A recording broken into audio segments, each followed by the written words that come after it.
আমার বিজেপির সঙ্গে কোনো রকম যোগাযোগ নেই, এটা একদম টোটালি ফেক নিউজ।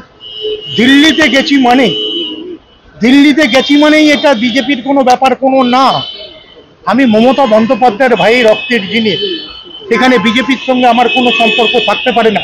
হ্যাঁ, রিলেশনে আমি চায়নায় গেলাম, আমি অস্ট্রেলিয়ায় গেলাম, আমি জাকার্তায় গেলাম, আমি ইন্ডিয়ান অলিম্পিকের পক্ষ থেকে পাঠিয়েছিলাম।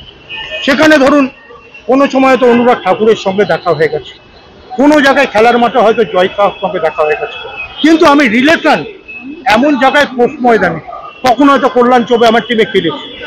কারণ আমি এটা জিনিস বিশ্বাস করি, অঞ্জনদার জামাই অঞ্জন তো আমার কাছে পরিবারের মতো।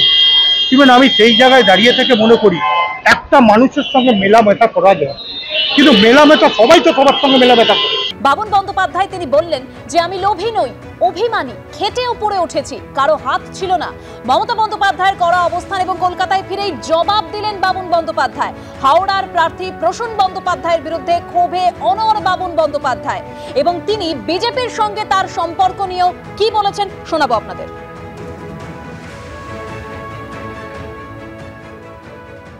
আমার বিজেপির সঙ্গে কোনো রকম যোগাযোগ নেই, এটা একদম টোটালি ফেক নিউজ। দিল্লিতে গেছি মানেই এটা বিজেপির কোনো ব্যাপার কোনো না। আমি মমতা বন্দ্যোপাধ্যায়ের ভাই রক্তের জিনিস, সেখানে বিজেপির সঙ্গে আমার কোনো সম্পর্ক থাকতে পারে না। হ্যাঁ, রিলেশনে আমি চায়নায় গেলাম, আমি অস্ট্রেলিয়ায় গেলাম, আমি জাকার্তায় গেলাম, আমি ইন্ডিয়ান অলিম্পিকের পক্ষ থেকে পাঠিয়েছিলাম।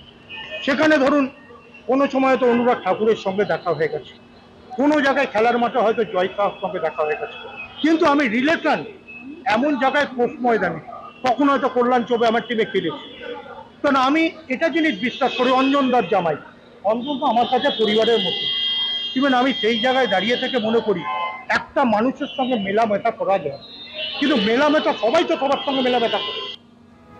হাওড়া তৃণমূল প্রার্থী নিয়ে বিদ্রোহী বাবুন বন্দ্যোপাধ্যায়। মমতা বন্দ্যোপাধ্যায়ের কড়া অবস্থানের পরই সুর নরম করেছেন বাবুন বন্দ্যোপাধ্যায়। তিনি যে নির্দল হিসেবে লড়াই করার কথা বলেছিলেন, সেই অবস্থান থেকে তিনি সরে দাঁড়ান এবং কলকাতায় ফিরে এসে তিনি বলেন যে তিনি লোভী নন, অভিমানী, খেটে উপরে উঠেছি, কারো হাত ছিল না। এবং এরপর তিনি কুণাল ঘোষকেও নিশানা করেছেন। কি বলেছেন শোনাবো।